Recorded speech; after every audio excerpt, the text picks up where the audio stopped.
भूतिया किसान। वो चबूतरे के पास वाली जमीन आज मेरी हो ही जानी चाहिए भानु।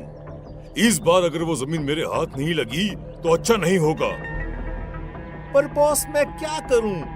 वो किशोर तो गेंडे की चमड़ी का है, बाटली में उतर ही नहीं रहा।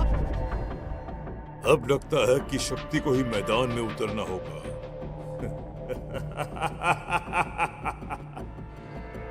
शक्ति एक बिल्डर था जिसका मकसद मधुपुर गांव की जमीन पर कब्जा करना था।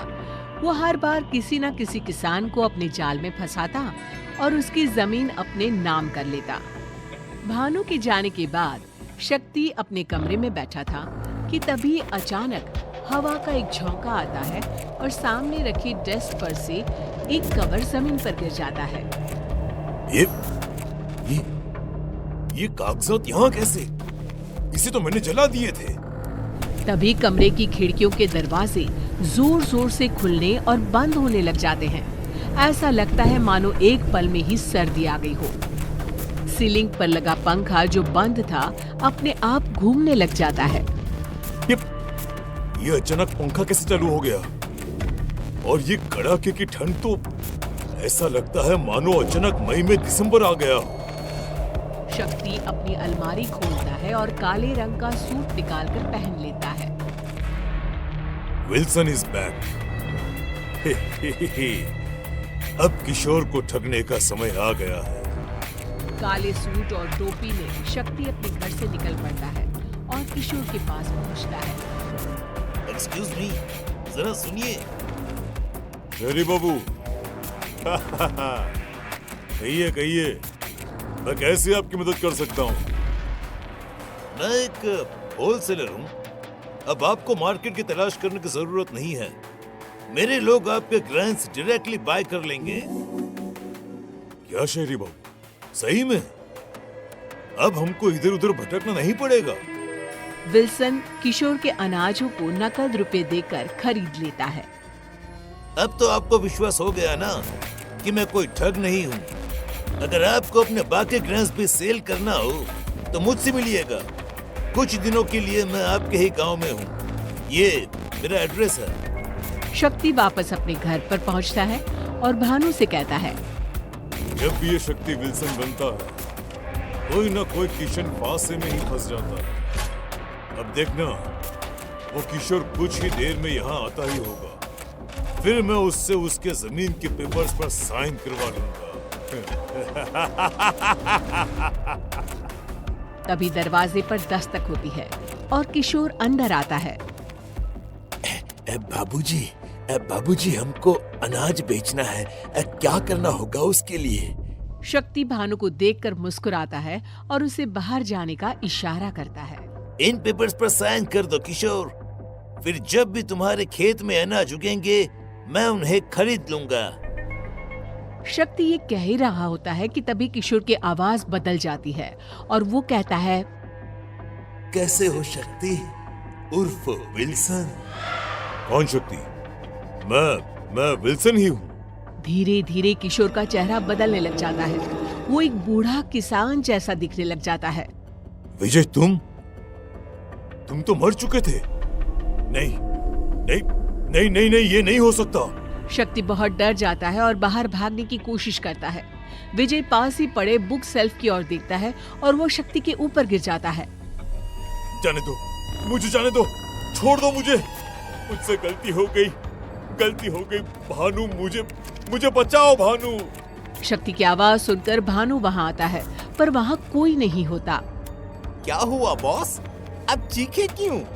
और किशोर कहाँ गया? किशोर नहीं, विजय आया था, पर वो तो मर गया था ना। बॉस आपको आराम की जरूरत है, शायद आप थक गए हैं। भानु अपने कमरे में जाता है और अपना कबोर्ड खोलकर कुछ पुराने जमीन के पेपर्स निकालता है। कहाँ गए विजय के जमीन के पेपर्स? यही तो रखे थे। नीचे कैसे पहुँच गए? तभी सभी के सभी पेपर्स में आग लग जाती है। अरे ये सब क्या हो रहा है? आग कैसे लग गई पेपर्स में?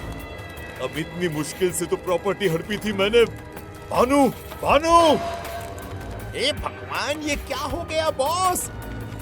किस कल मुहे की हाय लगी है आपको? मेरी हाय लगी है शक्ति तुझे। मैं मर गया, अब तू मरेगा। बहुत लोगों को लूटा है तूने, हमारी जमीन खा गया तू। विजय, विजय ये तुम हो ना? मैं समझ गया, मुझे जाने दो विजय। विजय की आत्मा भानु के शरीर से निकल आती है। भानु बेहोश हो जाता है। ये क्या खेल है? मैं पागल हो जाऊंगा, छोड़ दो मुझे।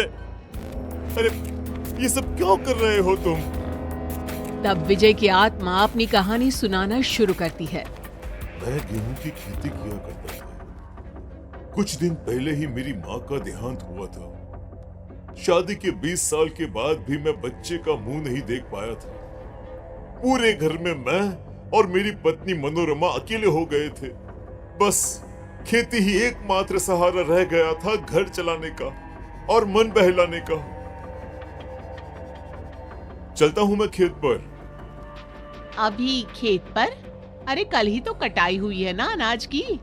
आज तो खेत पर कुछ काम ही नहीं होगा। तो क्या करूं बोलो? घर बैठा रहूं और इन दीवारों से बात करता रहूं?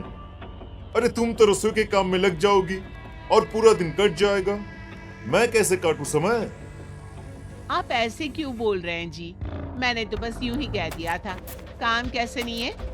अभी कटाई हुई है, सफाई होगी, फिर उसे बाजार में बेचना भी तो होगा।